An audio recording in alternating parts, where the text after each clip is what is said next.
And I think there are different experiences for Black women and Black men as they're growing up. But I will say that the consequences that we've seen for Black men simply for being, I think about all the people who were just walking down the street with Skittles or playing loud music at a gas station. Like there's a meme that went around about all the ways in which Black people have died. And I think that's the reality, that when you understand that it doesn't matter what you're doing, it doesn't matter how educated you are, it doesn't matter what shade of Black you are.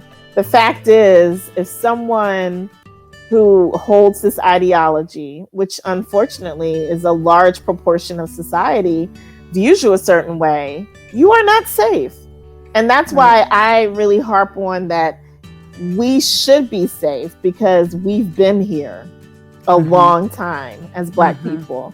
And the fact that we aren't speaks to the system.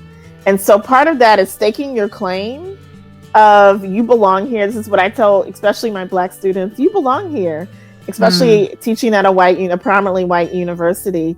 You belong here. It is okay for you to be here. You were accepted, because there's a lot of imposter syndrome, not just in the classroom at the university, but widely, I think, in this country. You belong here. And the system is flawed. We can fight against the system, but don't allow them to take the joy out of your life, the joy that generations worked hard for you to have. So it's important. And that's why I try to live a full and abundant life, because I know people sacrifice for their 7 generations. And I'm going to do the same for mine.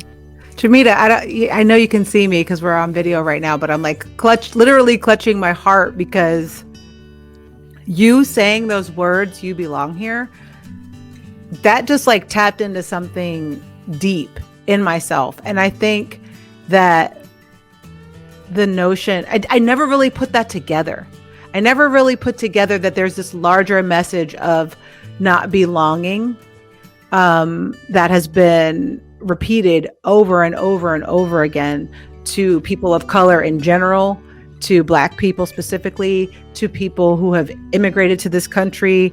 It is just the overarching theme of it all, is that to other someone is to remind them.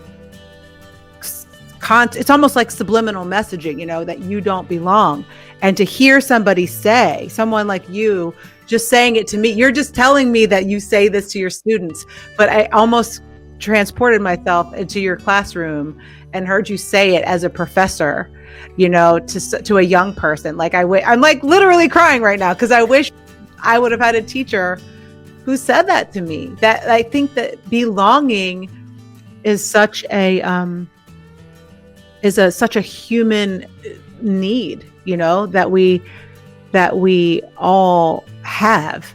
And to be reminded over and over again that somehow you don't belong, that somehow you are other than the people who do belong, is wounding. It's a repeated wound that we receive over and over again. So that was good medicine, just hearing that from me. And I can only imagine how, your students must be so fortunate to get that from you.